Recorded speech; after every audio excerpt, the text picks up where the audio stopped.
Bueno, buenas tardes a todos y a todas. Muchas gracias por venir, por acompañarnos hoy. Voy a presentar a nuestra invitada Anneli Jefferson, pero voy a hacerlo en inglés por cortesía con nuestra invitada.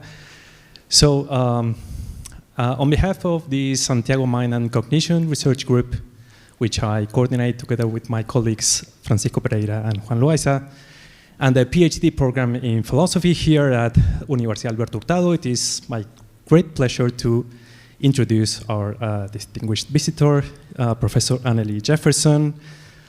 Professor Jefferson is visiting from the School of Philosophy at Cardiff University in the UK. She's author of the book, Our Mental Disorders, Brain Disorders, which we have been discussing throughout the semester in our reading group with Santiago Mind Cognition.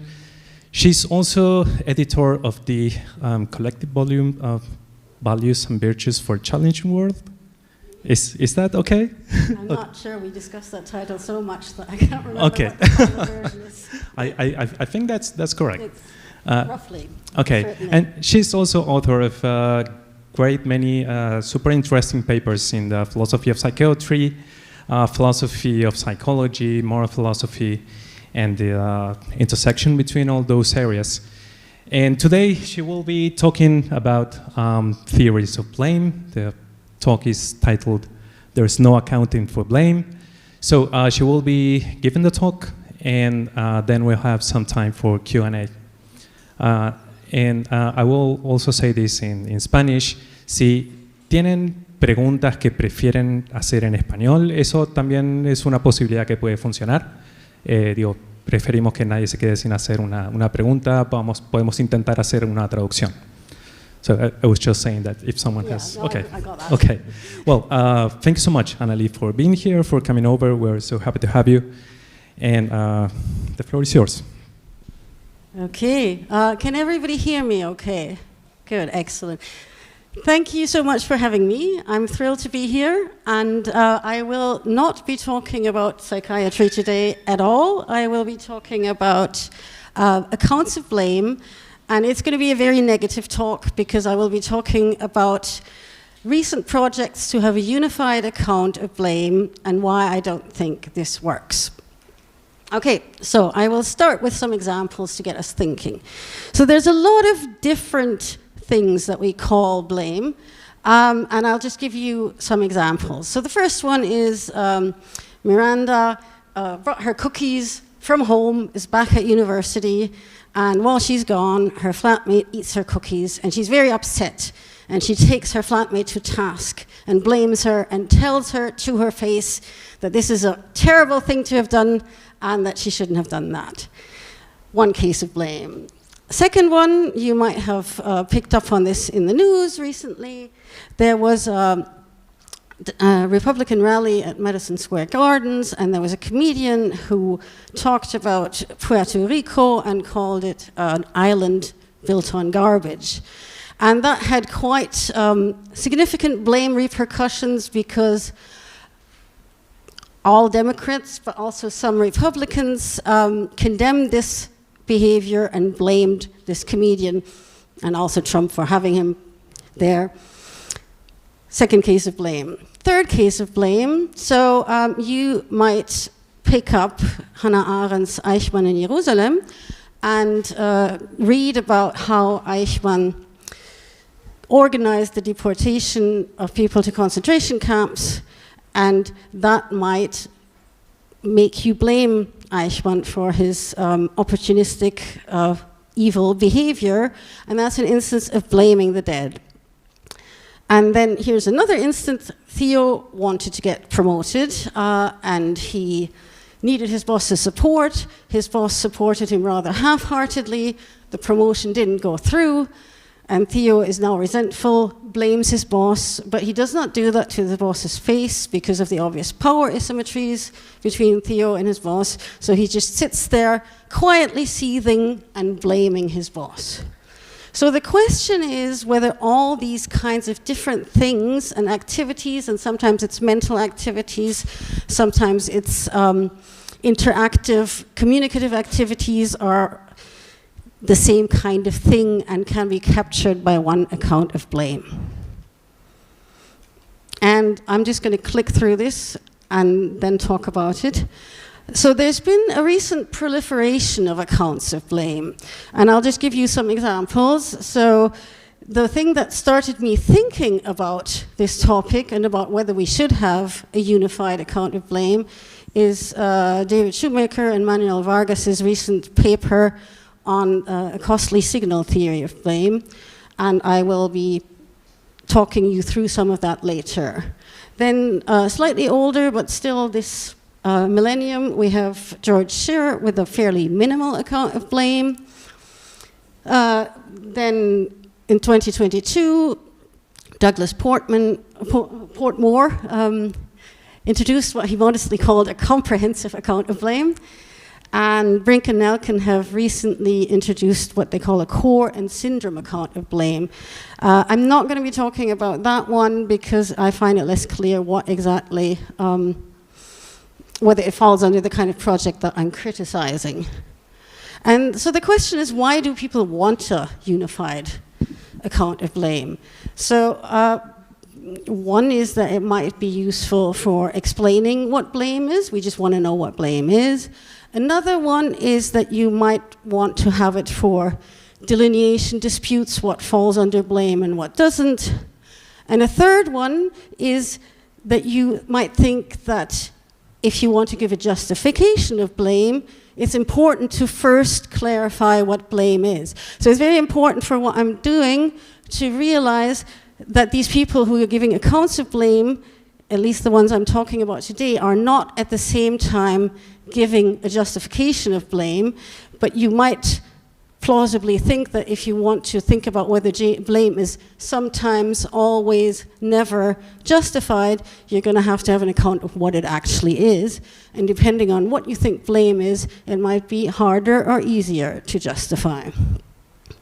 So my position is that trying to unify all the kind of things that I was introducing to you in the first slide under one account, under one kind of definition, is a bad idea.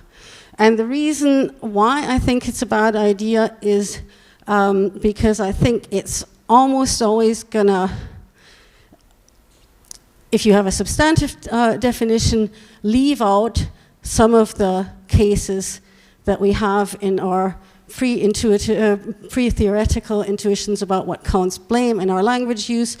My other objection is that if you do actually manage to give an account of blame that will capture all the things that I was talking about earlier and other forms of blame that I haven't introduced, then it's going to be fairly uninformative.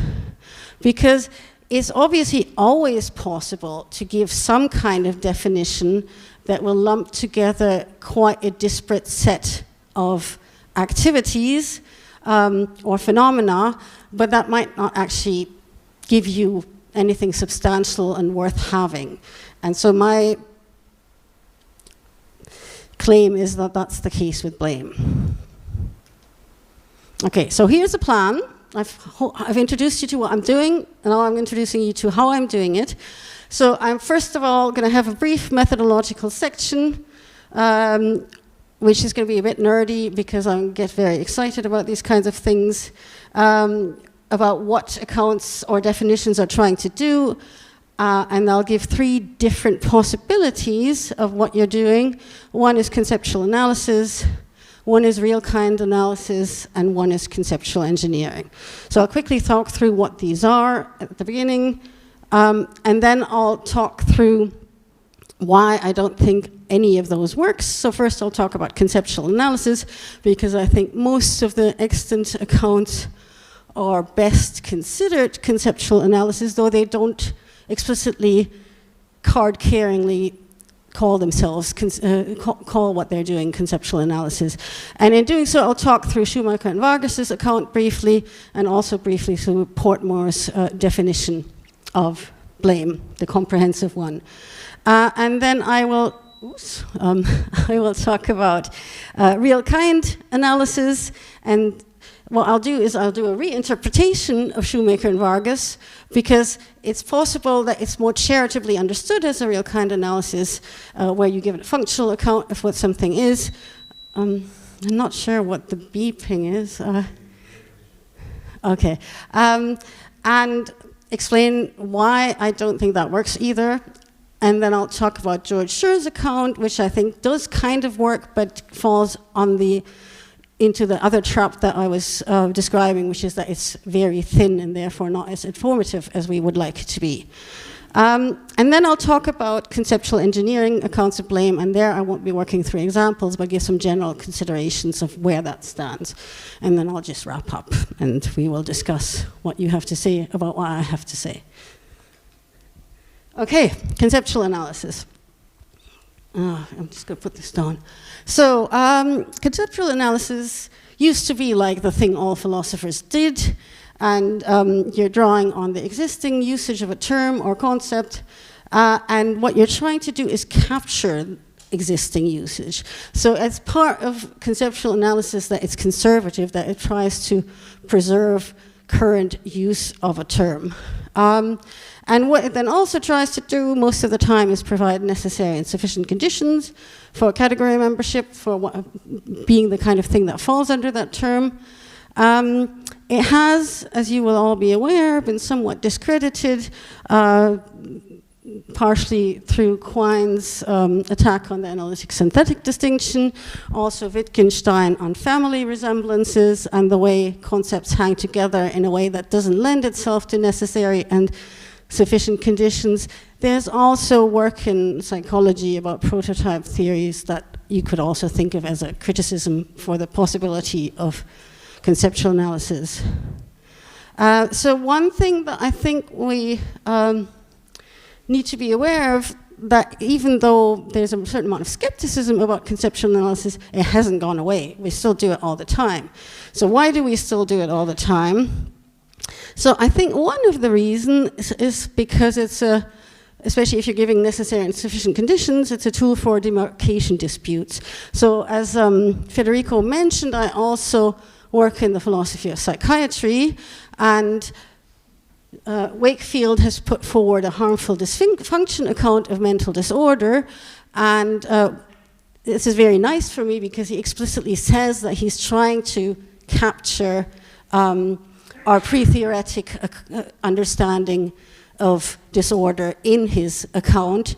And one thing that that's useful for and used for is in debates about whether something counts as a disorder or not, which tends to have quite a lot of practical repercussions as well. So last thing to say about conceptual analysis is that because of vagueness of concepts, inconsistencies in usage, and other reasons,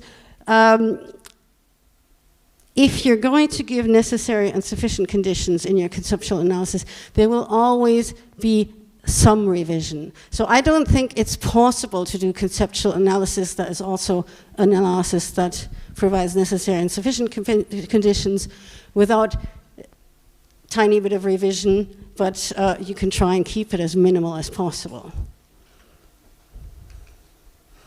Okay, real kind analysis. So I was a bit worried about putting this on because when we talk about real kind, everybody thinks about natural kinds. Blame doesn't really look like a natural kind. So I'm still not 100% convinced that real kind analysis is the right word, but there's certainly something in this area that is interesting and that I'm just going to call real kind analysis, and we can talk about whether that's the right term. Because even if you don't think that blame is a natural kind, you might think it's a historical kind, drawing on Millikan, or you might not have a theory about kinds, but you think that there's a real phenomenon out there in the world that you're trying to capture with your account. So I'll give you a quote by George Scher, and he very nicely, explicitly says he doesn't want to do conceptual analysis, and says, the focus of our inquiry is neither word nor concept, but a phenomenon in the world. Because my topic is the nature of blame itself, because I'm seeking neither a conceptual analysis nor a dictionary definition, but something more akin to a theory, the natural way to approach it is to ask what could fill the causal and normative role that we know blame to occupy. So that's the kind of thing that I have in mind, the kind of project that I have in mind when I'm calling it real kind analysis. Nope, that was backwards. Okay, and then we have the new kid on the block, conceptual engineering. So conceptual engineering is explicitly and joyfully revisionist, and says that existing concepts should be revised either for scientific or for normative purposes. So I'm just going to be thinking about cases where you have an existing concept and you're changing that rather than introducing a new concept. And two examples, one for the more scientific usefulness side and one for the political side, are Ned Block defining consciousness in a way that's supposed to be more precise and more useful for philosophy and science, or Haslinger redefining women in a way that's supposed to be politically more useful. And I think, even though we don't talk like that in the free will literature, that there are accounts of free will which could easily be called instances of conceptual engineering.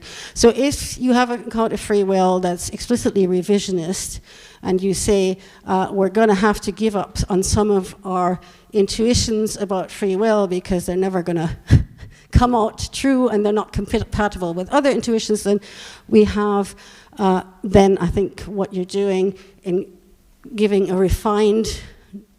revised concept of free will could plausibly be called conceptual engineering. So you might argue that that's part of what Manuel Vargas does when he talks about free will.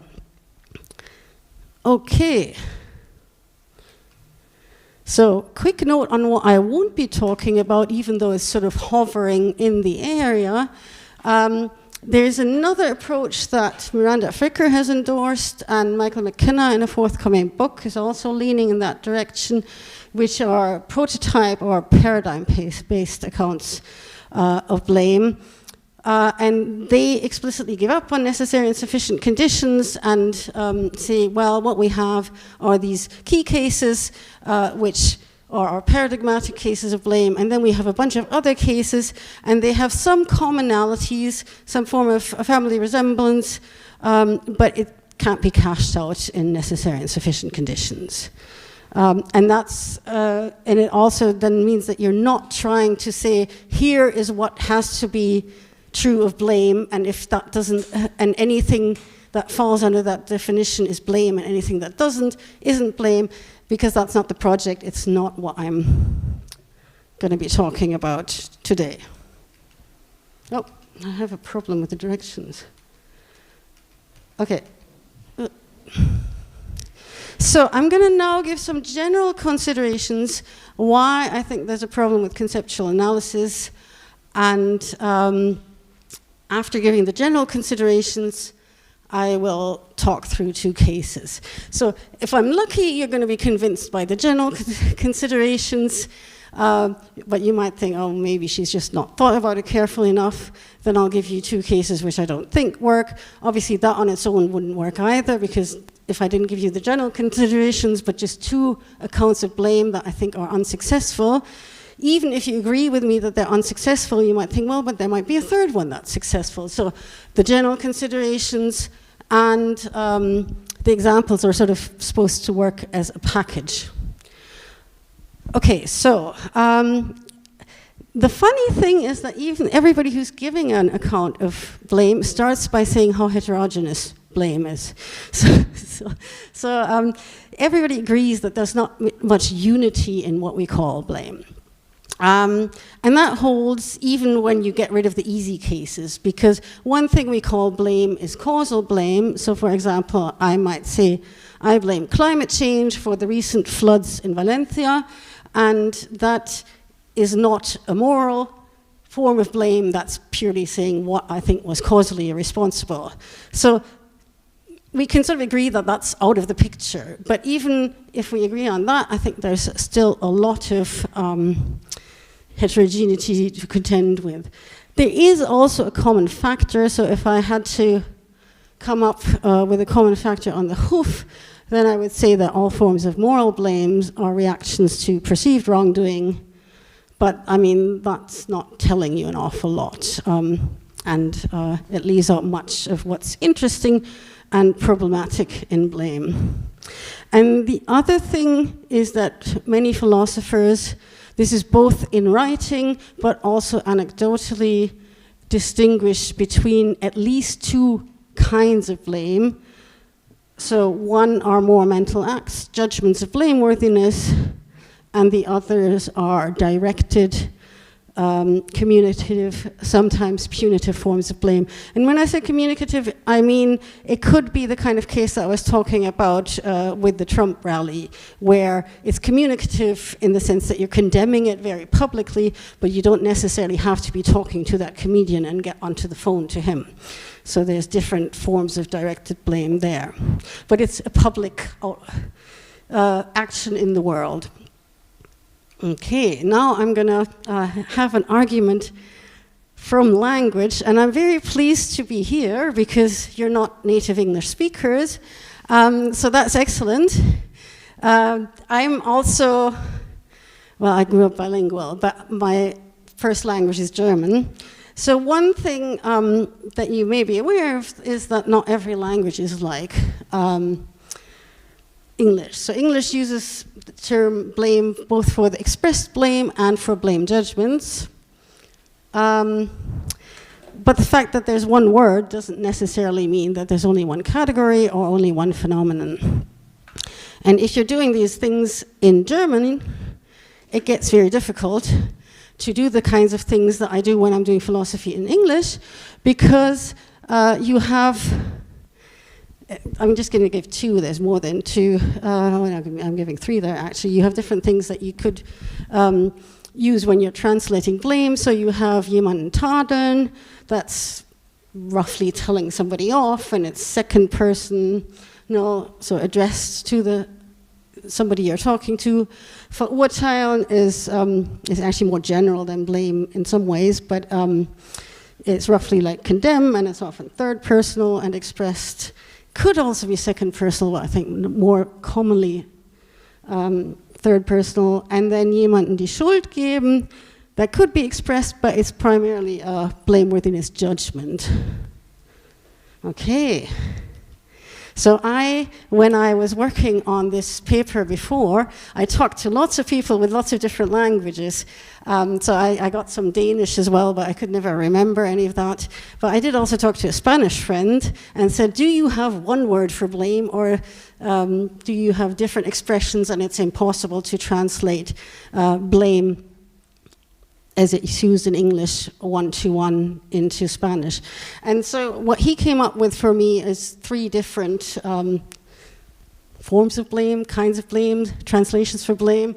And so I'd be interested in the Q&A to see to what extent you think this intuition that I'm having very strongly about German, that you don't have an equivalent to blame, a one-word equivalent, whether that holds in Spanish as well. So I'm not going to embarrass myself by reading out the Spanish words with a bad accent, but you've seen them, so we can move on from here.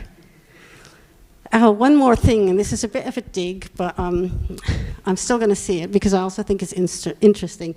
So I actually think that English usage, as an English everyday usage, is not as in line with responsibility theory as responsibility theorists like to think.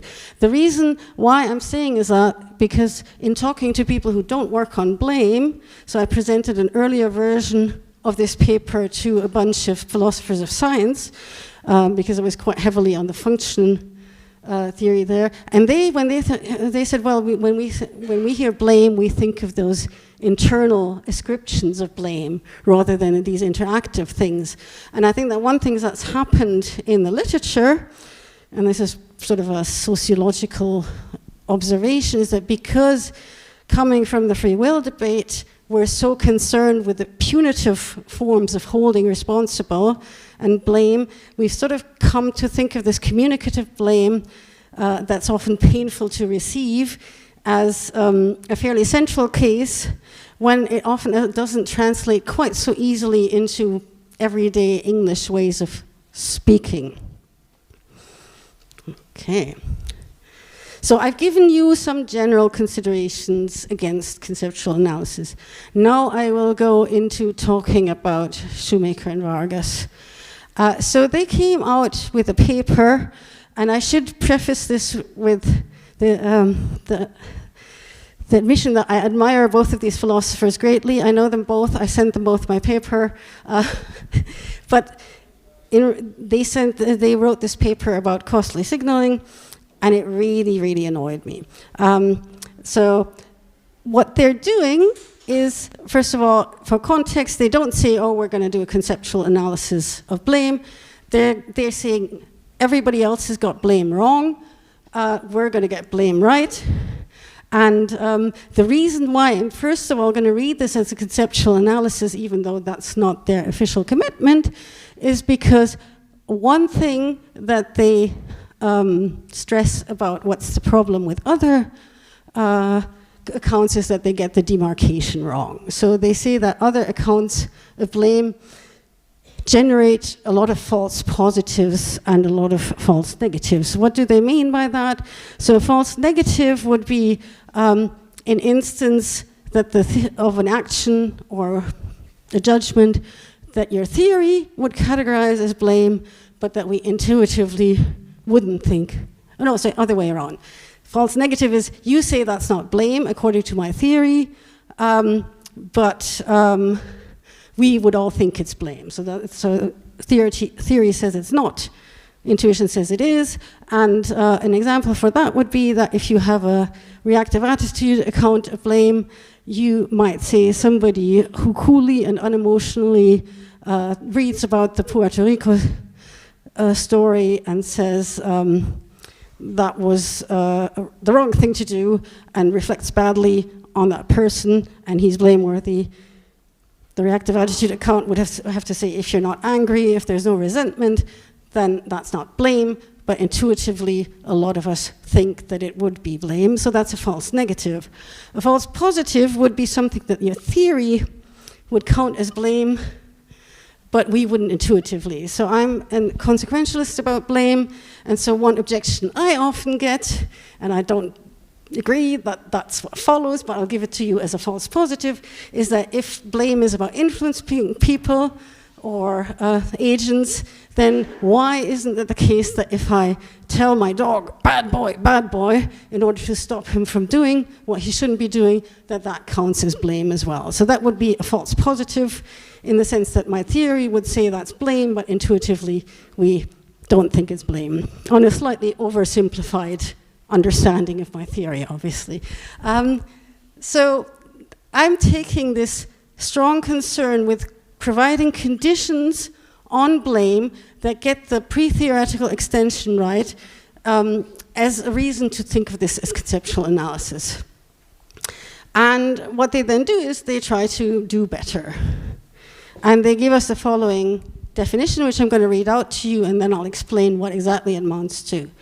So they say, blame is a costly response to norm violations defined most fundamentally not by any particular content, e.g. a mental state or activity, but by a function, namely the signaling of the blamer's commitments, including a commitment to the enforcement of those commitments. This is the remarkably underappreciated unifying feature of blame. So in other words, what makes blame? Blame is not whether you're angry when you're doing it, whether you have a certain set of beliefs when you're doing it, whether it's a form of protest. Those are all accounts of blame that they discuss and discard, but what it's good for. And what it's good for, what its function is signaling your moral commitments, which includes the commitment to enforcing those commitments. So if you step off the line, then I am willing to enforce you getting back on the line. Okay. So why is that called costly signaling? So I should say that that picture is purely decorational. I do not make any claims for accuracy because they do draw on some anthropological literature, but I wanted a picture. And I felt like torch fishing is something that deserves a picture, but please don't take this as historically or in any other way accurate. So what they do is they draw an analogy to torch fishing in Micronesia as a form of costly signaling. And what you get there is men going out to fish at night in a big procession with torches, and it's sort of a tradition. And what they point out, drawing on the anthropological literature, that in terms of fish caught, this is not really a very effective action. So you've got a very labor-intensive, costly fishing expedition, which doesn't really seem rational if you're just looking at fish caught. And so what they say there, and this is drawing on the interpretation from the anthropological literature, is that what the men are signaling, it is thought, is that they have an excellent work ethic and will be good providers. This increases the odds of getting into beneficial marriages or achieving high community status. So the significance of torch fishing is less about the fish and more about what the fishing signals. And so the idea that they have about blame is that blame is also costly. It can be costly in terms of emotions. It can be costly, so anger and so on and so forth. It can be costly in terms of relationships. People don't like being blamed, so it's not like it's just horrible for the blamer to be, for the person blamed to be blamed. It also can be quite unpleasant for the person doing the blaming, especially in these second personal cases. Now, I'm not the only one who wasn't convinced by this paper, so there's been a number of objections, and I will talk you through some of them mine, some of them ones that other people have come up independently, but I also came up with them, but I will credit them to other people anyway. So the obvious objection is that blame is often not costly, and the other objection is that it's frequently not a signal. So you get exactly the kind of problem that they accuse other accounts of having, which is that you're getting the extension wrong in your account. So I'll give you an example of non-costly blame, and that's sort of condemnation type blame where you're in your in-group and you're blaming an out-group individual. So Michael McKenna has an example of that where you have sort of a powerful in-group that blames the out-group, but it doesn't even have to be a power differential. Let's say I'm in the pub with my friends in England and we're going into a Trump bashing exercise and we blame him for various assorted things that he's done. There's no cost to us, and there might actually be a fairly tangible benefit in terms of us signaling, so the signaling is there, or virtuousness, and also it could be a bonding exercise. So I'm happy to say that this is a signal. I'm not happy to say it's costly. And then I think an example of blame which is not plausibly a signal is cases where you privately and unemotionally blame somebody. So for example, you might be reading about atrocities that happened historically, and you blame the person who did them while you're reading about it, but because it's long ago, you don't feel much of an emotional connection, and lots of people might still want to call that blame. So I think even when they wrote the paper, they were aware that costliness was going to be a hard sell in some cases, so they put in some further conditions on costliness, where they say it's not just that the actual blaming act has to be costly, because presumably, but I might be putting words in their mouth there, but that acquiring norms of blame is also costly. Now, I wasn't 100% sure when I read that whether that was acquiring the norms that make us decide whether an action is blameworthy, or whether it is acquiring the norms of when it's okay to blame people and when not. So one is more about developing your moral compass, the other is more about learning the conventions of blame within your social community. So I would say if it's more about acquiring the moral norms which underlie blame, then it seems that that's sort of part and parcel of the cost of becoming a moral agent more generally, and I wouldn't be willing to pinpoint that as the cost of acquiring what it takes to blame. If it is about the blaming conventions and norms within your society, then my worry there is that if you're going to function within a society, you kind of need to know the norms of blame and when blame is acceptable and how, whether or not you're endorsing those norms or not. So I think what you get there is the danger that you're learning the norms doesn't mean that you're actually internalizing the norms, which means then that when you're blaming later on, you might not be actually signaling your commitment. Okay, so I'm hoping that's going to... I have a lot more to say about Shoemaker and Vargas, and I will in their next round, but I will move on to Portmore now. So it's my second counterexample, which I will go through pretty quickly, but I'd be very happy to talk about it in more detail in the Q&A, simply because I have quite strong intuitions that this just won't get off the ground, won't work, but maybe somebody could convince me that it's less problematic than I think it is. So we have this definition of blame. It's a two-part definition with some subparts in the first part.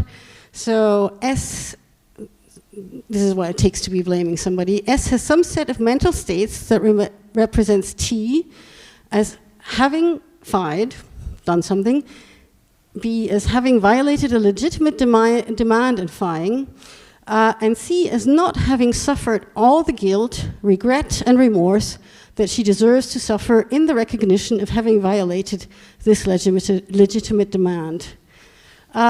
Okay, so that's the first part of the condition, and the second part of the condition is S feels as a result of these representations disapproval of or disappointment in T.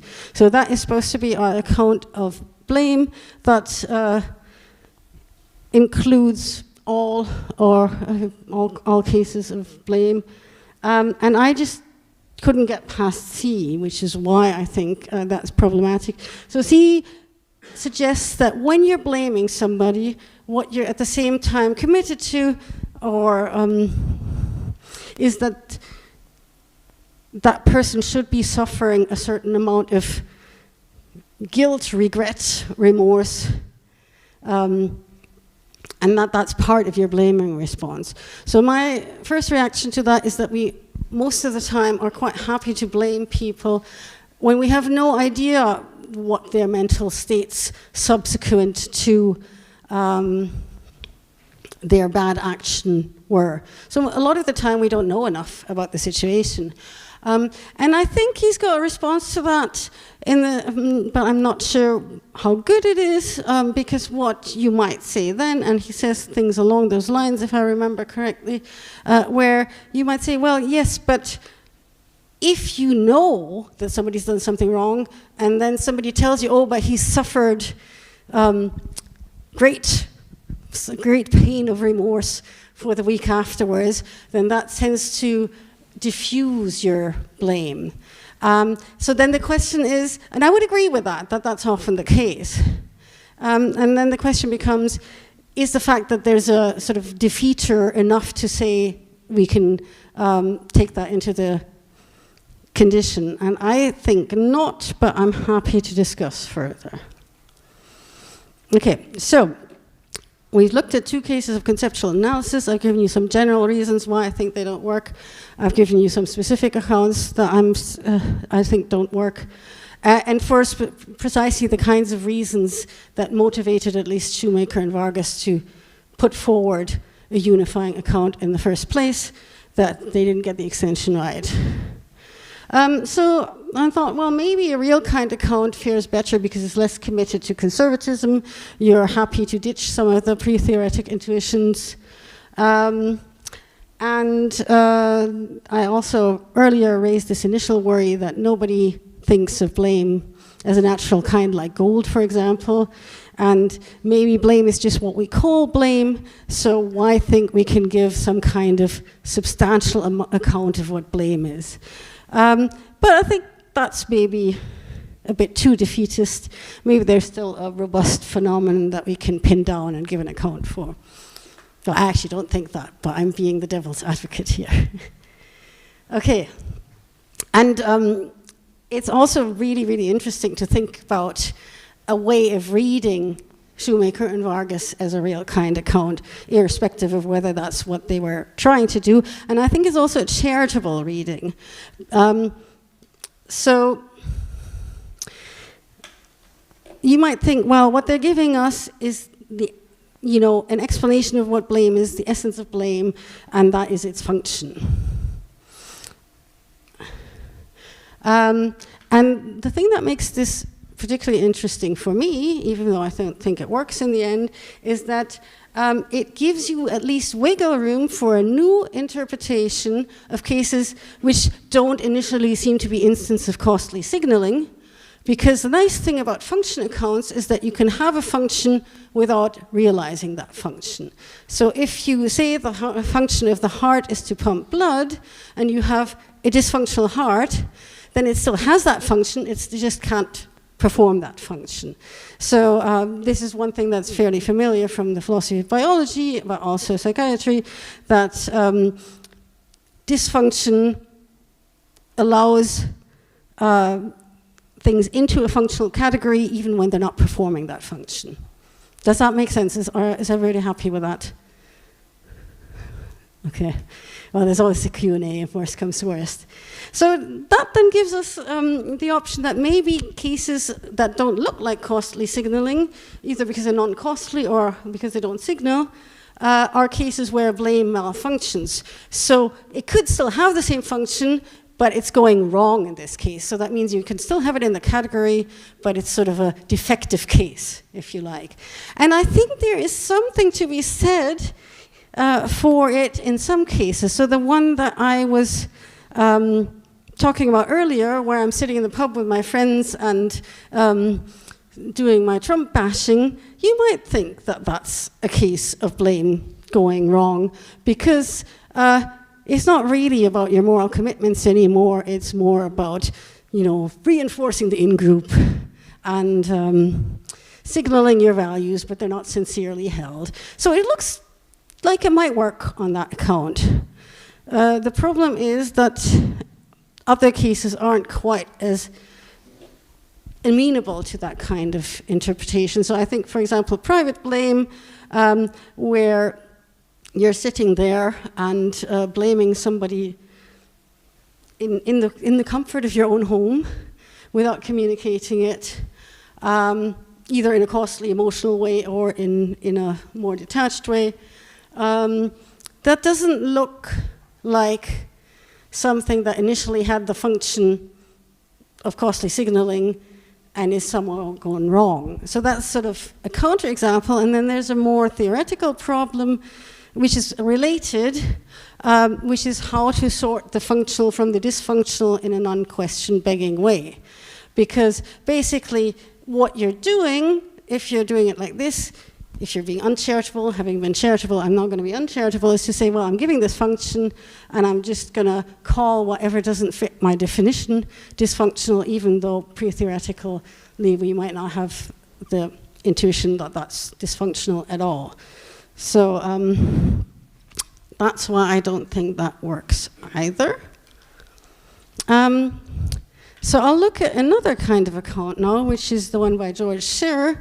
And as we've seen in the quote earlier on, he does think that he's not doing conceptual analysis. He is trying to get to what blame really is. And he gives us a definition of blame. And he says, blame involves both the belief that someone has done a bad thing that reflects badly on them, as well as the backward-looking desire that the person not have done what they in fact did. So I've quoted that for you.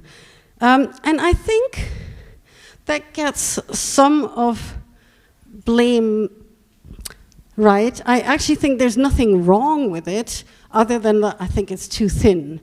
And one reason I'll give you for that is that I think it's very close, especially if you're an internalist about moral reasoning, it comes dangerously close to being a moral evaluation, because that second bit where you have the desire that the person not have done what they in fact did, for internalists often, normally, there's a pro attitude towards morally obligatory actions and a con attitude, a negative attitude to the ones that are forbidden. So it's supposed to be tied up with your motivational system.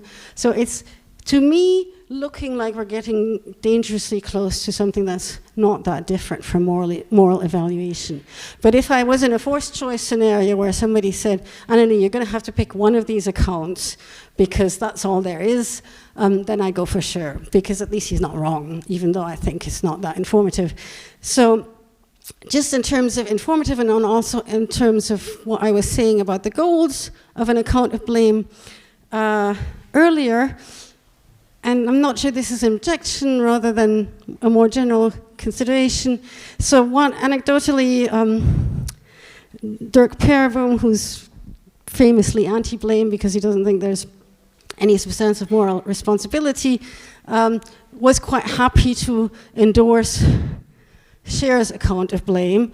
And it sort of feels like if you've got an account that a moral responsibility skeptic would be happy to say is a kind of blame that we can do, then maybe you've got a slightly too thin notion of blame.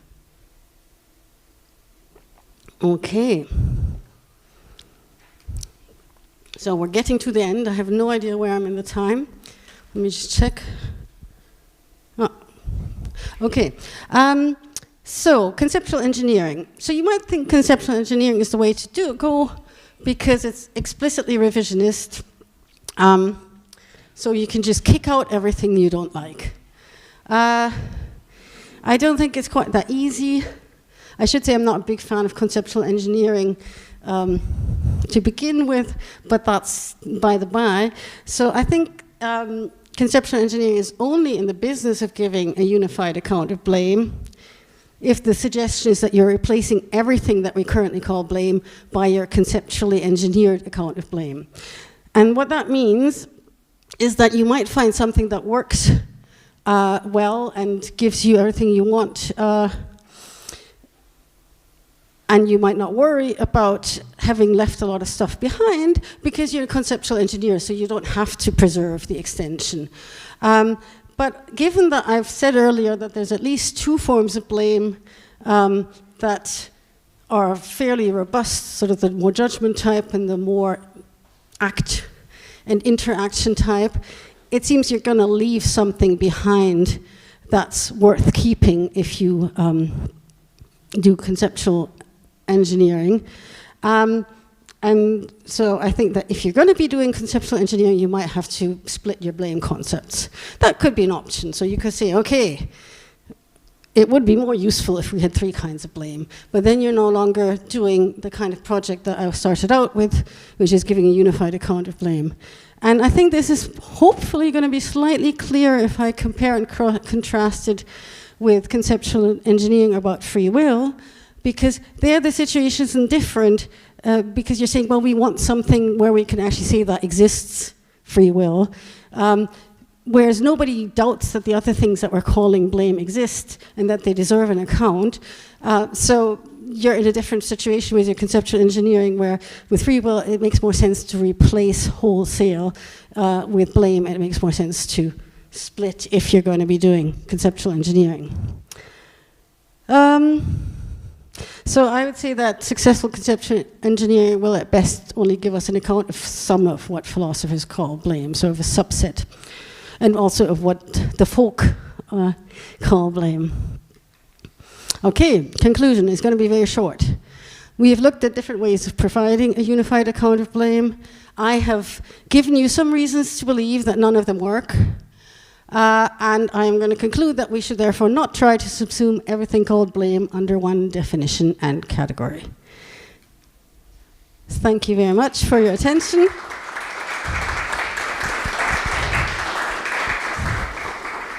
And it's time for questions now. Is this going to fall over if I sit on it?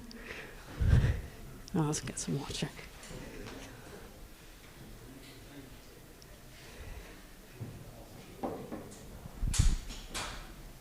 I feel it's safer if I sit behind it.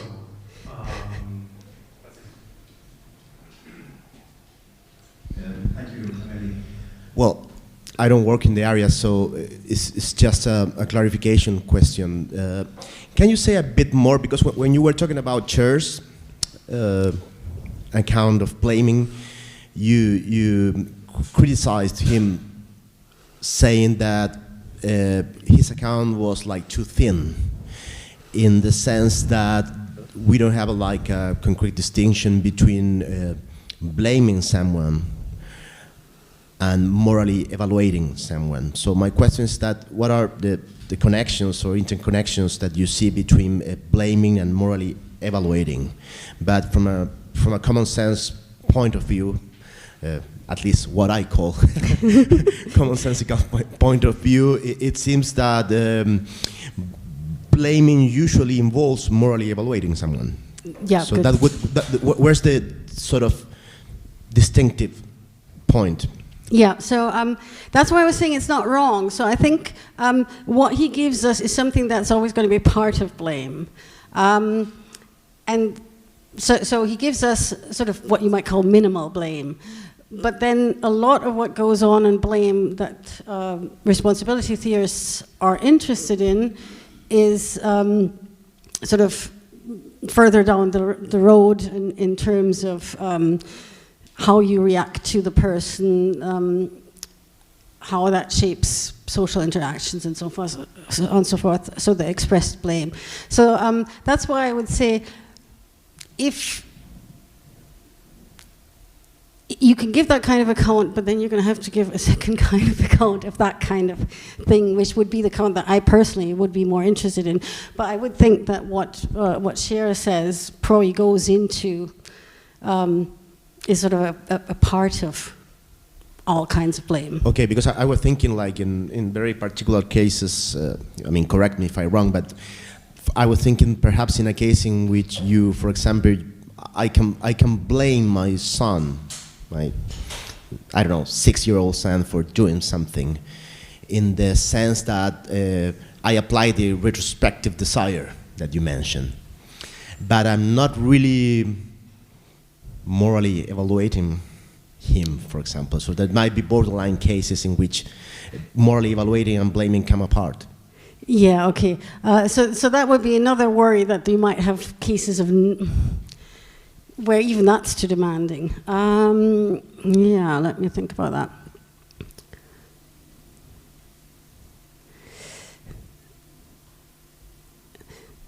Well, I can sort of see myself going one of two ways, and I have to think about which I think is the better way. So one thing to say is, well, maybe that just means Cher is wrong as well, and we should just give up on any kind of unified account where you call all these things blame. But given that Cher is sort of not aiming to do conceptual analysis, if I was defending Cher, I would probably say, well, I'm interested in moral blame, and your case of blame is just not one that I'm interested in, that I'm giving account for. That's not an option if you're trying to completely if you're doing conceptual analysis. That's maximally it would be like conservative. a third party, because it's not merely causal, but it's not totally moral. I mean, there's a whole literature which some of you might be aware of about non-moral blame. You know, blaming footballers for not reacting quickly enough, or being asleep on the ball and that kind of thing,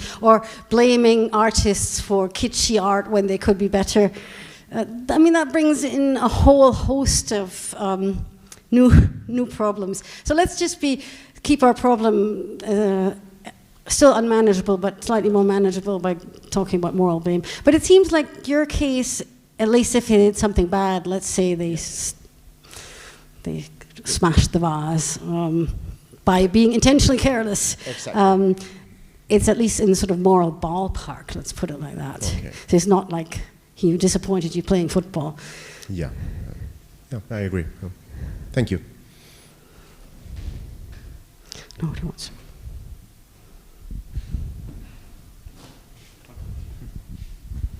Thank you very much. It's a very interesting talk. I'm going to try to ask only one question to capture all my situations here. So thinking about an objection, I was thinking whether you could say that what's going wrong with unified accounts of blame is just that they get the target language wrong. So that they get like the meta language in which you have to express the analysis, they get it wrong, and that's why they failed to offer a unified account of blame.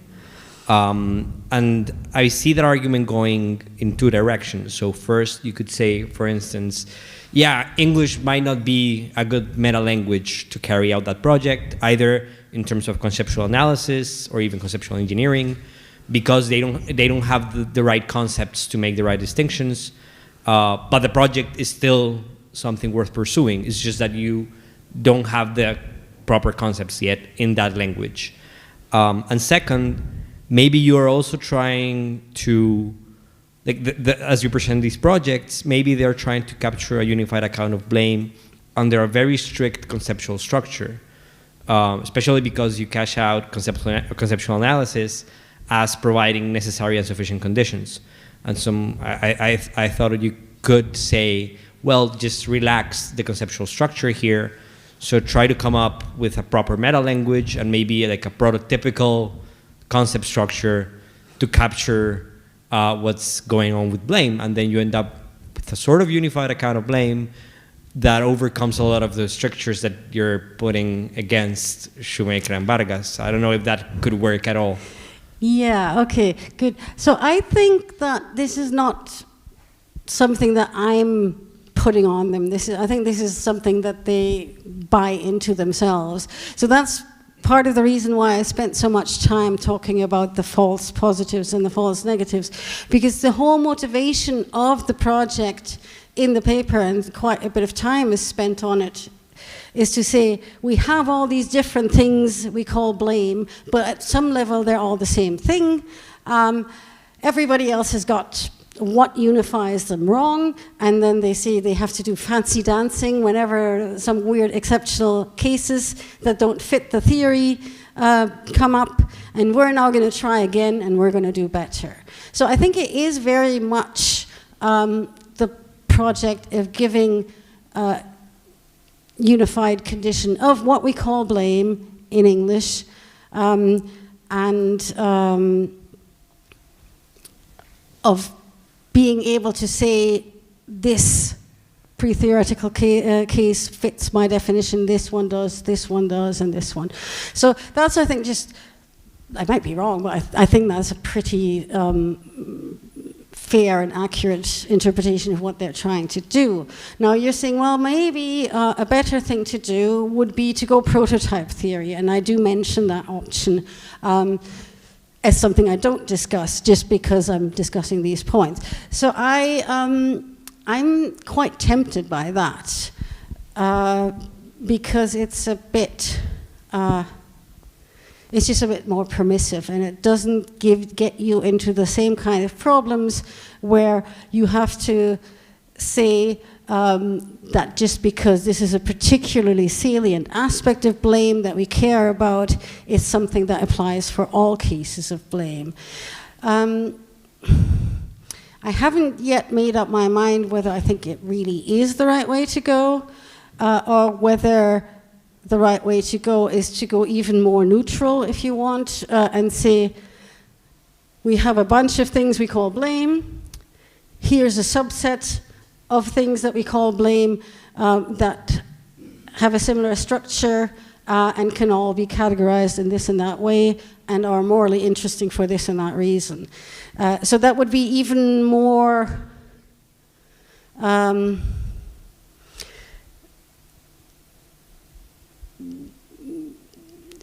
above board about the fact that you're doing something where you have a specific interest in a subset of the phenomena that the language will characterize together. And that's probably what I'm tempted to do, sort of, I mean, I feel like there's a lot of work convincing everybody that you can't have a unified account. I mean, this is like what I do with my students, especially if they don't want to talk to me in a big lecture hall, is I make them vote. So I might do that to you. What I do is I ask who thinks a unified account of blame could work and who doesn't. And I'm not going to do that with you. I'm sorry if that's slightly unorthodox. So just to explain this and see whether it works as well as it does with my students. So I'll first ask who thinks that there can be a unified account of blame that subsumes all blame phenomena, and who thinks there can't. And it has to be minimally interesting. You need to kind of think that it's an account of blame worth having. I am not going to make you justify it. So I'm just doing a poll, okay? It's elections in the US. We'll just do a quick poll here. So, and don't just leave me standing here and not raise your hands, because that would be very sad. So who thinks it's possible to have a unified account of blame? Ooh, all these optimists. Okay. Who thinks it's not possible? Okay. Who's on the fence? Who's undecided? Okay, thank you. There's a few. Even if I voted before, can I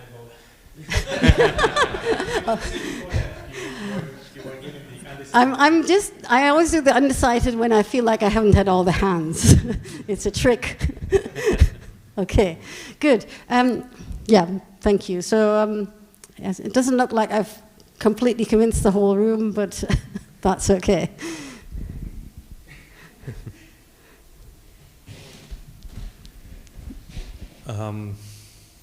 Questions? Anyone else?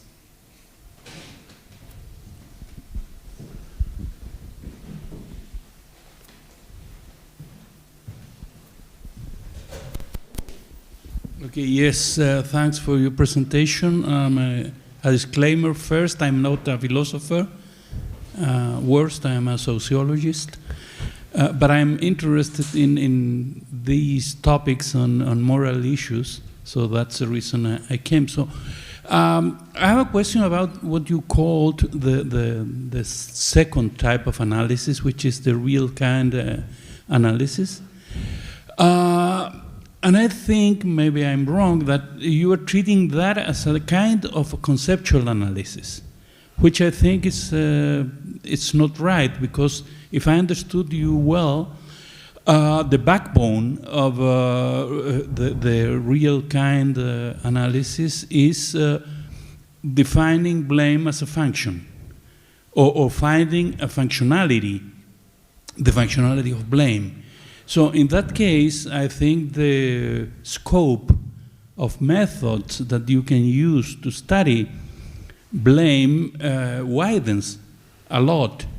So I've seen, for instance, in the works of Arno Sauer, experimental approaches to morals.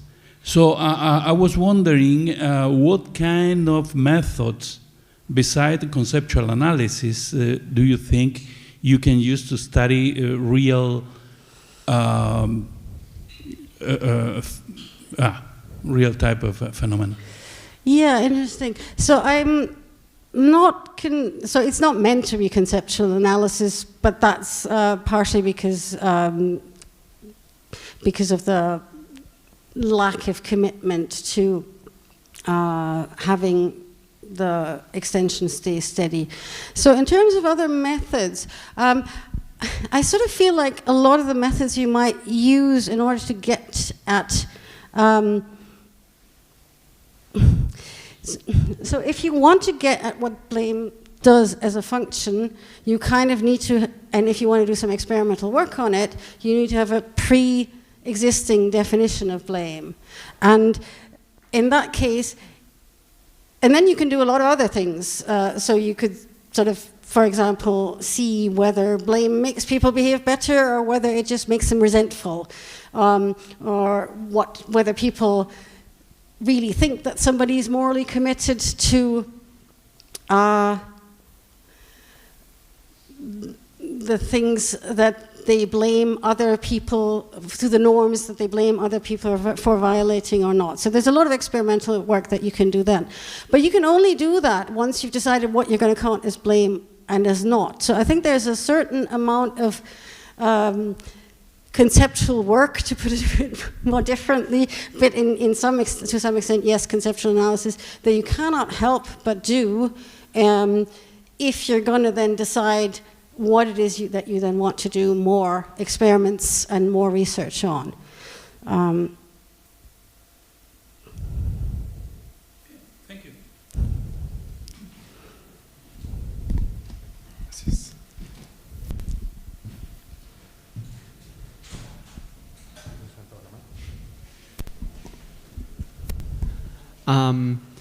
Yeah, I guess I'm curious about the idea of blame having a cost, because I don't know if I fully understand it, but I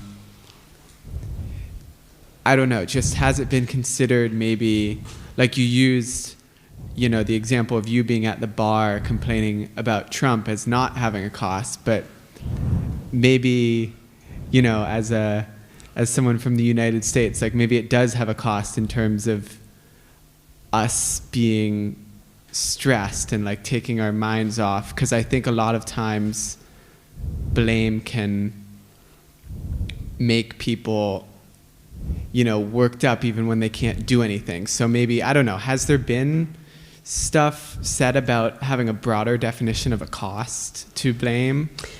Yeah, so I think what you're saying might be quite friendly to what Shoemaker and Vargas are saying, because they do count the emotions as a cost as well. No, that more generally, because of the reactive attitudes, tradition tends to be like emotions of anger and resentment, but they would count that as part of the cost. And I do think you did a little clever twist there on me by doing this in America, and I was doing it in England. So I think if you and it makes a difference, it really does, because for us, so I mean, I'm half American, so it does feel closer to home to me than possibly to a lot of other British people, but I do think, depending on where something that looks in some way quite similar happens, on the context, this can be costly or not. So I'd be perfectly happy to give you that you can have a costly conversation of the type that I was describing in the US, but I would still hold that if you're looking at it from the perspective of people who don't think that they're affected. I mean, it's very hard not to feel affected when there's an important election in the US. But we're a lot less affected in the UK than you would be in the US. And that, I think, makes a difference to whether you're going to call it costly, because it can be a much more relaxed exercise and a much less stressful one.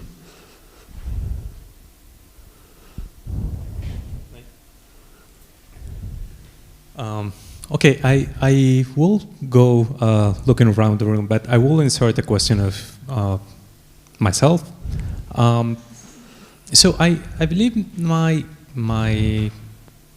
simpler question would be where do we go from here?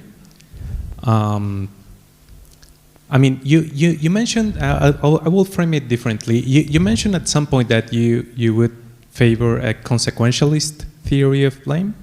Or that's a consequentialist account about the justification of blame. Okay, so you don't think a unified theory of blame is workable. So what's the upshot exactly? I mean, do we just drop on the idea that there is a unified phenomenon and then theorize about different parts of it differently? Because at some point I get the impression that the big issue is that there is some sort of fundamental difference between private blame and overt blame. So is the upshot that we need different theories for different bits of this, and we should just drop the idea that there is a unified theory that will be forthcoming? What do you take the upshot to be? Yeah, so that kind of relates quite closely to Juan's question, I think, which is, you've told us what you don't think works. What do you think works? So I'm going to say a variation of what I said before, which is that I think what we want to do is have more narrow theories, which don't claim to be about everything that is blame. So I don't want to drop the theory of blame thing or account of blame of what's going on. I want to drop the unified aspect of it. And it's entirely possible, and I cannot give you like a developed account of that because I haven't done it yet, and I may never, you never know. But my suspicion is that you're going to have the more sure type, blame, judgmenty type things as a constituent of the more substantial expressive forms of blame. So that it might be that your two theories are sort of linked in that way. That sounds plausible to me at first glance, that you have to have the judgment aspect if you're going to have the expressed aspect, though Francisco's example suggests that not. So that's, I think, what we should do. And I think it's, because otherwise you get things like, so we have Hannah Picard talking about responsibility without blame, and also talking about why we shouldn't blame. So she's got a whole paper on angry blame and why blame is a bad thing and it's counterproductive and we shouldn't be doing it. So that's very much on the justification side of blame. But it also presupposes a very specific understanding of what blame is, and that might be an understanding that lots of people don't share. And so in order to make sure that we're talking about the same kind of things and having discussions that where we're not talking past each other, I think it's useful to be explicit about what you mean by blame, and also explicit about that might not capture other kinds of blame that other people think are perfectly, or you might even yourself in your everyday language might think as perfectly legitimate types of blame, even if it's not the one that you're currently morally concerned with. Okay, but okay, I'm thinking about the following possibility. Maybe there is, as I suggested before, an important difference between private blame and overt forms of blame, and it seems to me that many of the examples that are problematic for the unified theories have to do with this distinction. So maybe there is some important distinction there, and we need to think about private blame and overt blame in significantly different ways, and overt blame has more of the communicative aspect. But then we need some idea of what do they have in common, because it seems quite obvious, quite intuitive at least, that they do have something in common, and maybe that's the thin part of it, and it's something closer to just moral evaluation. So that could be the answer to what they have in common, but not the whole story about what these different forms of blame are. So you could pair that with a richer story about the communicative aspects of overt blame and so on. So would something like that work? Well, whether it works would depend on trying it, but that was certainly along the lines that I was thinking, that it would be likely to turn out that they are connected, and that one might be only moral judgment and one might be moral judgment plus expression. It's not, that's not terribly innovative, to be fair, but that wasn't the aim of the talk. The aim of the talk was to see what is being done at the moment and what works, and whether that works. Okay, great, thank you.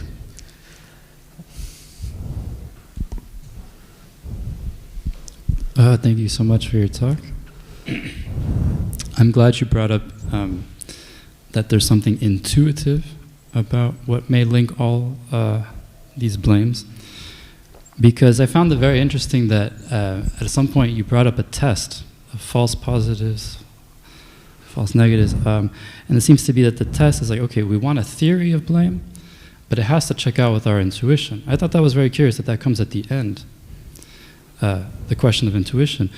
Because you also said this is related, to this is not mere causality. We're not really predicating objectively what happened. There's something quite more that we're feeling is happening. And so, this could be related neurologically, of course. I'm thinking about it phenomenologically. We start with the intuition of an injustice and blaming, but we could think of it as the distinction between the perceptual and simulation, simulation being a mirror neuron effect. So why not start with the intuition if maybe the true phenomenon of this is quite intuitive? Why not latch on a theory of blame onto, subordinate it perhaps to this intuitive aspect that you brought up?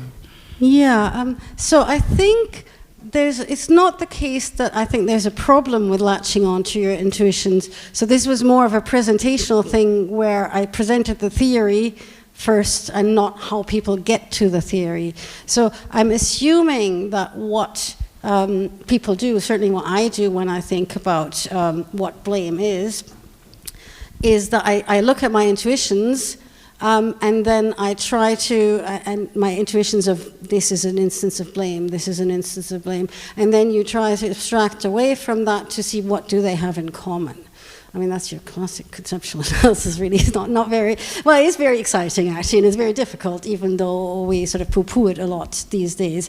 So I wouldn't, methodologically, I think the intuitions are central, and I haven't, it's possible that what you do, though I'm speculating here, is some kind of Rawlsian reflective equilibrium type thing where you have your intuitions, you come up with a theory that satisfies your intuitions that these are all cases of blame, and then you go back to some more intuitions and see whether it works for them, and then you see whether your theory might need tweaking. Obviously, if you're Rawlsian, you might also think your intuitions need tweaking, but then we're back into whether we're doing real kind analysis and something different.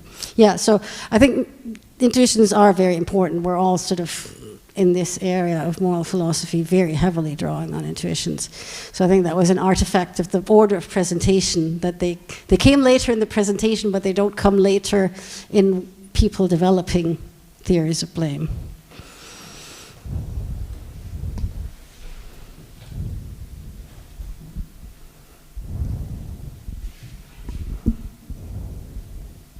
Anyone else?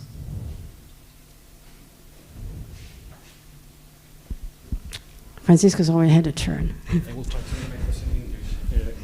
So I'm not sure if you completely objected the signaling function of the theory. I will try to explain why I do think that. First, I think that we could detach this signaling function from the causally part of the theory. And then your objection for the signaling function was with the example of private blame, yeah. But I was thinking if it is completely right that we are not signaling to ourselves something when we make a private blame. So when I blame myself for not going to the gym again, probably I am signaling something to myself. So I am not completely sure that that part of the theory of Shoemaker was objected. And I have another question, but maybe I'll do this one and then you do the next one. So I was worried somebody would go to that. So I think this is a very good question. I will try and give a response because the fact that I was worried somebody would say, oh, but maybe we signal to ourselves, and what's the problem with that? So I do think that we sometimes do that. And there's this whole area of, you have to have a certain reaction in order to reinforce your commitment as well. That's not the same thing as signaling, but it has some of the same problems where you have to do a bit more thinking about how that works on a first personal level. So I do think that there's cases where you're signaling. I just don't think that all cases of blame are plausibly like that. So I think the most Cher-like ones, if you like, which are most like moral judgment, negative moral judgment, and the desire that somebody hadn't done that, at that point, it sort of seems like that's just your... I'm not sure that I want to be saying this, so I'm going to say it and then I'm going to contradict myself. So I was going to say that that's your moral evaluations working as they should, rather than an explicit signal. So the reason why I think I shouldn't be saying that is because I still want to keep at least some moral evaluation separate from blame. So it's a good objection. I think that there's room for private signaling as well, in the form of sort of re-expressing your moral commitments to yourself, and that can be in the case of self-blame that you had, where you said, damn me, I did it again.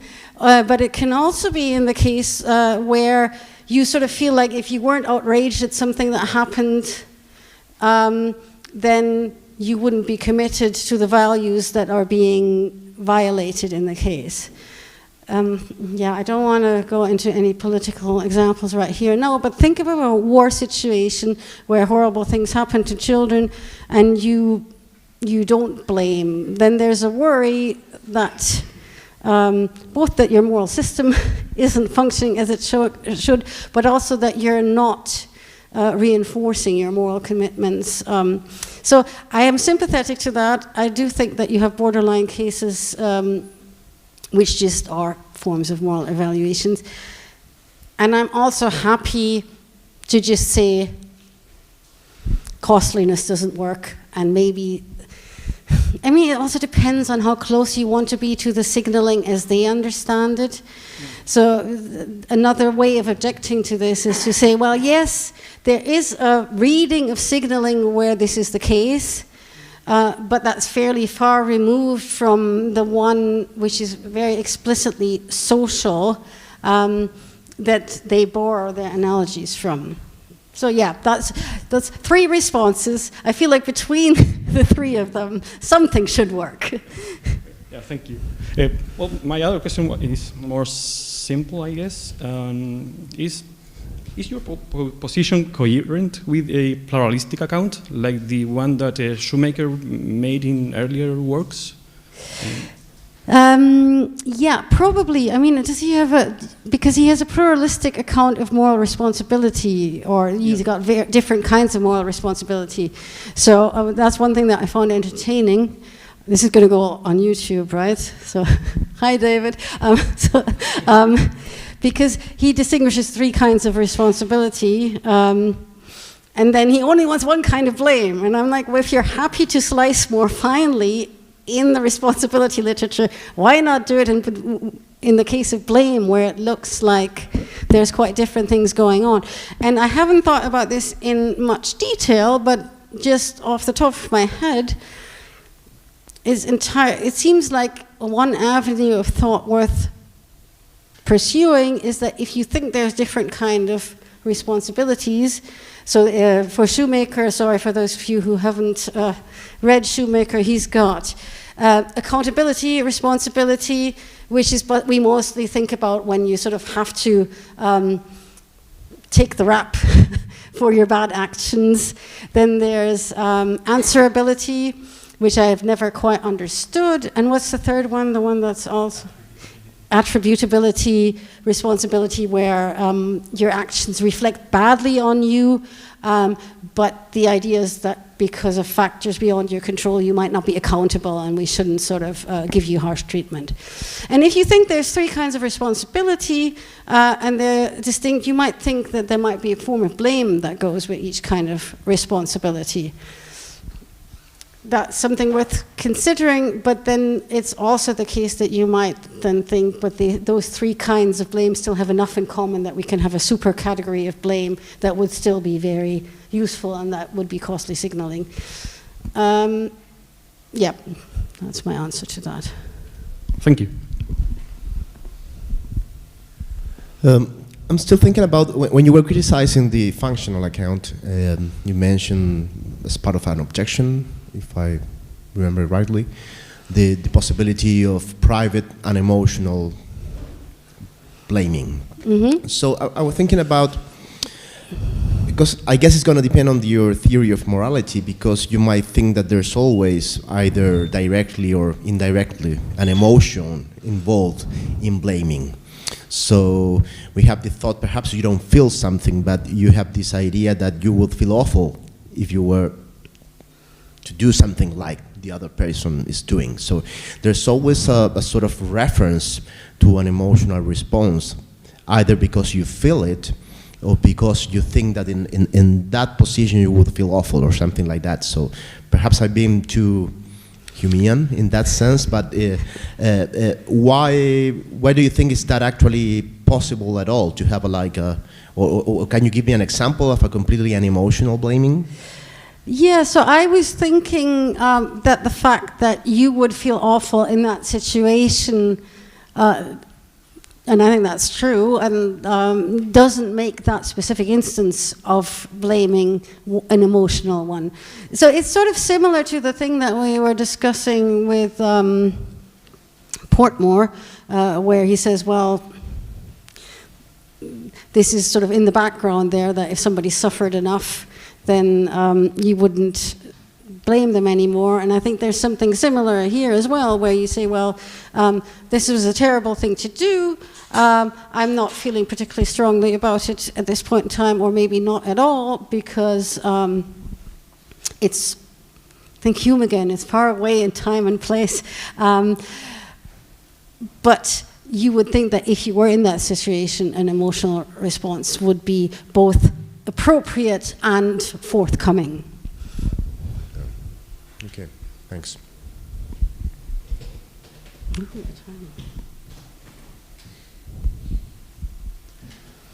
Anyone else?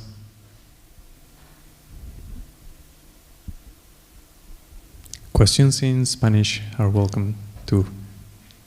Si alguien quiere preguntar en español, lo puede hacer. If people don't have questions, this might not work at all, but I would really like some feedback on what people think of the Portmore case, because I can go back to the slide. I mean, I think I would have to. Shall we try that? Because I think it's obviously wrong, but often if you think something's obviously wrong, you don't have a good argument.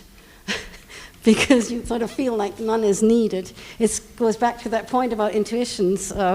You can't really go past them sometimes. Oh. Okay, so if you don't have any views on this, we can drop it. But it is something that I've presented parts of this before, but not this part. And it ties in with what Francisco was saying about, you know, you might think of an emotion would be appropriate if you were in that situation yourself. And this is sort of structurally similar, because he says that part of what we do when we blame somebody is think they haven't suffered the right amount of guilt and remorse. And I said, well, most of us don't think about how much guilt and remorse somebody has suffered when we blame somebody. And then the obvious response is a similar one to, at least I think it's structurally similar to what Francisco was saying. Well, but if we knew that person had suffered a lot of remorse and regret, then we wouldn't anymore blame them. So there's kind of two questions there. One is this true? Think Hitler, because that's always our go-to example. In these kinds of discussions, if you knew that Hitler had suffered like a lot of lots and lots and lots of guilt and remorse in the time before he died. Would that change your blame reaction? That's the first question. And the second question is, does the fact that you have this counterfactual give you enough to put it into your definition? So I know that's not like most straightforward, but I'm interested in people's intuitions on this. So anybody wants to say whether they think Portmore has something going for him?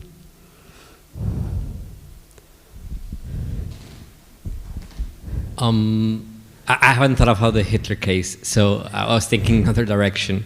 Because part of what you're saying here is these conditions are at the very least necessary, right? So you can take out the having suffered guilt aspect of it and still have like a blaming phenomenon. And therefore, these conditions, there are some conditions that's not necessary. I would also add that it's also not sufficient. I think you could have all of those conditions and still have something that I would intuitively not call blame. Have you got an example? So I'm thinking, let's say that I voted for a presidential candidate and I expected them to do whatever, and then it turns out that they didn't. They passed some other law or whatever, right?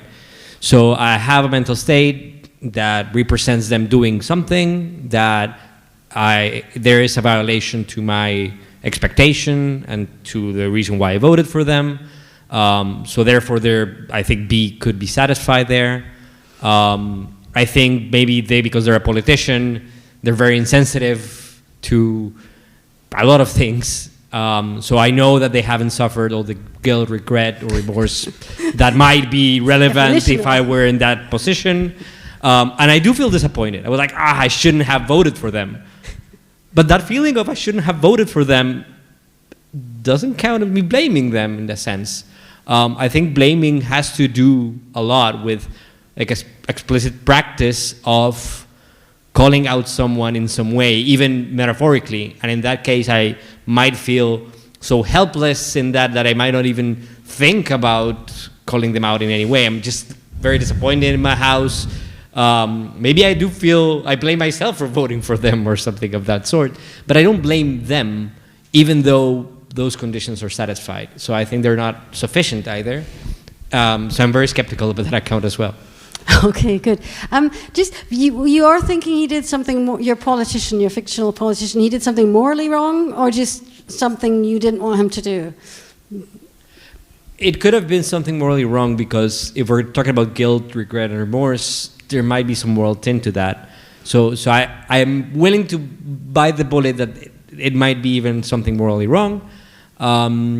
If that becomes problematic, then I can also drop that, and I think the conditions still hold. Yeah, no, I don't think that's problematic, because I think he was thinking that it has to be a moral case. So if it needs to be the case that it doesn't rest on you thinking of it not being a moral case. Yeah, interesting, because I'm not convinced that that's not blame, and so I'm wondering whether your notion of blame is quite strong and quite sort of interactive, if you like. So let me just ask you a related question. How do you feel about Cher? Because Cher is kind of weaker than that. And would you say that Cher doesn't give us sufficient conditions for blame a lot of the time? Can you go back to the Cher? Sorry, yeah, case, I'm really sort of putting people through their paces here.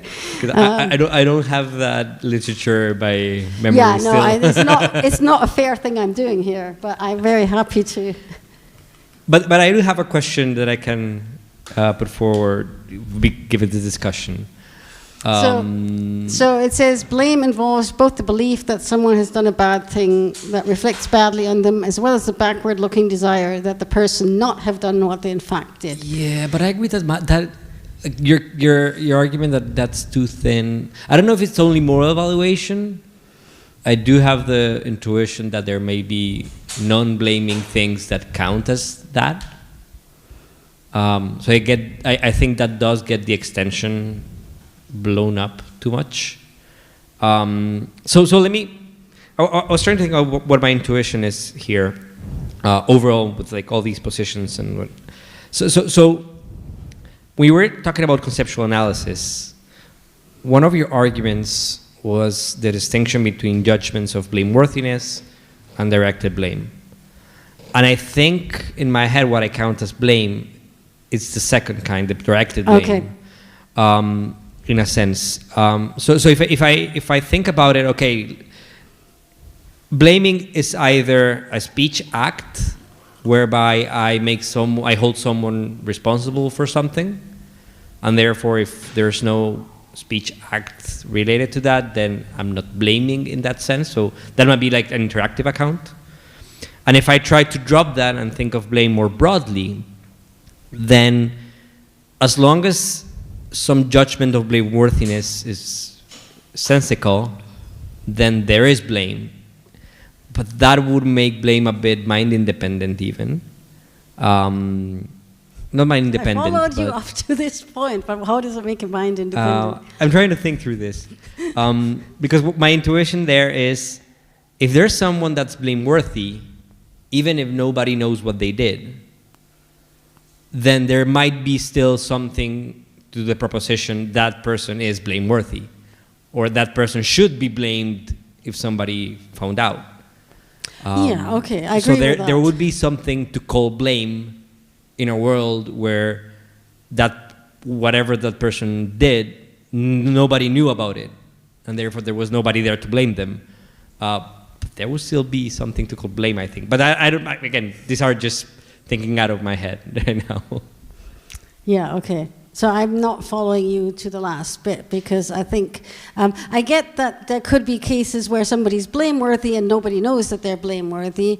But I think when you're saying what they're worthy of, it's a certain judgment. So there needs to be an in principle possibility of people making that kind of judgment, even if there's no real possibility in that situation. So in that sense, I would say it's not going to get too far removed from actual people doing actual things. Yeah. Sorry, I'm not sharing. Thank you for your talk. It was great. Going back to the Hitler example, I was thinking how much blame has to do with accountability and responsibility. Like, okay, so he has something to pay for. In the case that he had paid for it, certainly I would still blame him for everything he did, but my feelings, I would be more open for him re-entering society. I'm interested in this because I'm interested in the rehabilitation of abusers and criminals. Oh. So how does that play out? And yeah, there is something to reparation. Well, in Spanish we use that word. I don't know if you use it in English. Like, for example, the abuses of the church and the act of repairing that. There is something to that from my experience of blame. I'm looking at it from the outside. So, well, that's one thing. And then I would be interested if you have given any thought to the phenomena of repentance. Like, because imagine that Hitler on his deathbed said, "I'm sorry for everything I did, and please forgive me." Like, he's still to blame. He did everything. He should pay for everything. But how does this... Well, maybe Hitler is too much of an extreme case, but I tend to believe that there is possibility of rehabilitation there too, in the act of repentance. I don't know if you've given any thought to this. Yes, no, okay, good. So that's very interesting, and I'm inclined to agree. So I think that, because this hasn't been the topic of the talk, but I'm very much an instrumentalist about blame, where I think what justifies blame is what it achieves in terms of developing moral agency in the people blamed or in the environment, so the social environment. And clearly then, if if there's, so I'm always holding out hope for change because that's the kind of position I hold, and I think ideally that's what blame should achieve, but obviously that is directed blame. That is not going to work for your blameworthiness judgments that might never be communicated. So that's that's another reason why I think you're going to have to give some account of communicative blame that is at least somewhat separate from the pure judgment phenomena. So I think I agree with everything that you say. That there's limits to human forgiveness and human sort of what would be the best way to react to egregious wrongdoers. So practically, sort of taking that step towards reintegration might be extremely difficult, but that doesn't mean that it's not morally desirable. Yeah. No, forgiveness is super erogatory, right? You don't have to give it, but maybe the repentance of the criminal itself could do something for their own peace of mind. Yeah. Thank you. Well, going back to the condition of Postmore. Oh, yeah. Sorry, do you want me to click through it? The name. Yeah. Have you Sorry, thought about the possibility of something like a sadistic blame? I'm thinking in someone that really enjoys blaming other ones, and really enjoys seeing them suffer. So. Having suffered all the guilt, regret, and remorse that she deserves, the sadistic blame could say, "I want more." Okay. So maybe that could work as a counterexample to that condition, I think. Yeah, I was worried about sort of the vindictive emotions, which seem to be part and parcel of that, but I don't know whether it's a problem for the theory as such, because at this point it's just trying to give an account of what blame is. So I think one thing that's open to Portmore is to say, well, if you have a person who's a sadistic blamer, he is still blaming because he wants all that suffering, but it's not justified blame. So we are in the realm of justification now, not explanation. So on a level of explanation, I think he could say that's fine, that is still blame, but he could sort of identify the problem with it at the level of justification.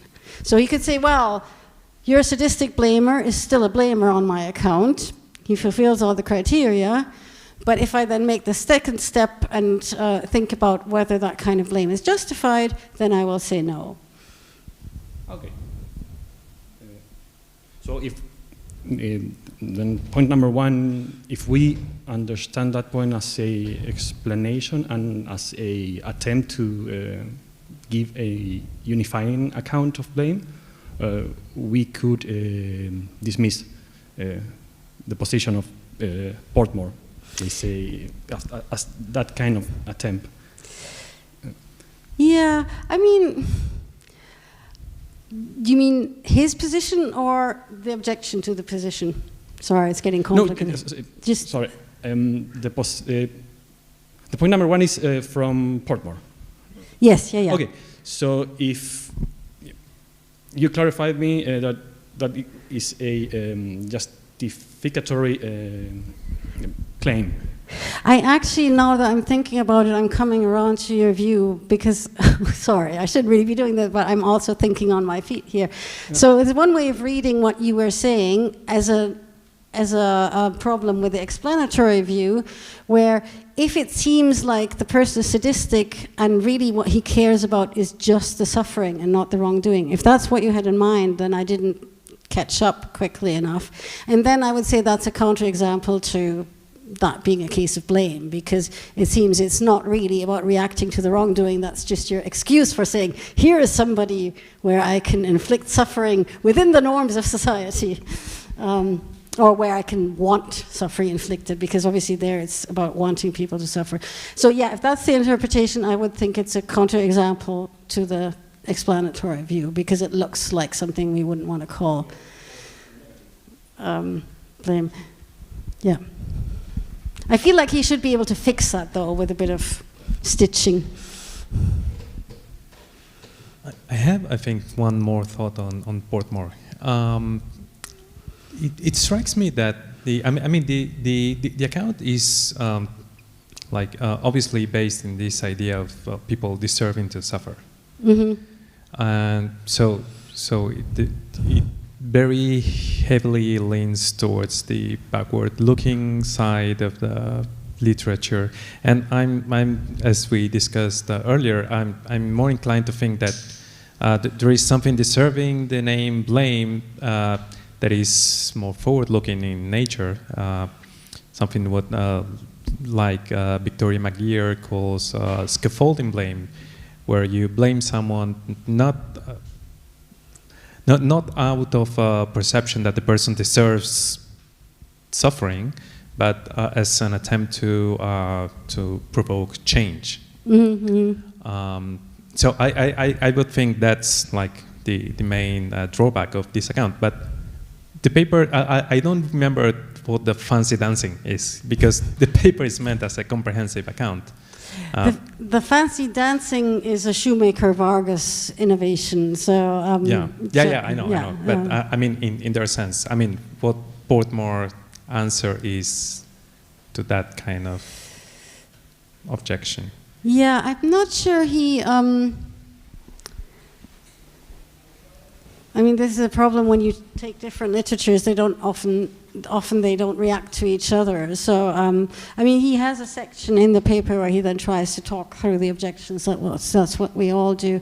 I had another reaction to what you're saying. Oh yes, and it's more of a sort of psychological, sociological observation, because we're all sort of thinking, oh, here's somebody who really wants other people to suffer. So as context, this paper came out in a book on guilt. So it was all about sort of self-directed blame. And I think that puts a slightly different perspective on what's going on there, which is also interesting about how contextually constrained or determined or influenced we are when we're thinking about blame. So I have a feeling, and I might be wrong about this, that one of the reasons that this whole suffering remorse plays such a large role in this paper and is part of the core definition of blame in a way that we're not used to from a lot of other accounts, whereas a lot of the other stuff looks very familiar, is partially to do because he's interested in phenomena of guilt and self-blame in that particular chapter. But obviously, even if that's what you're focusing on in the chapter where you're giving the account, if you're giving a comprehensive account, it should still work across the board. So that's more of an explanation of why that might be so prominent rather than a justification. We're out of time. Okay, yes, I think we can wrap this up. It's been a wonderful session. Thank you so much, Anneli, for the talk and the discussion. Thank you for having me.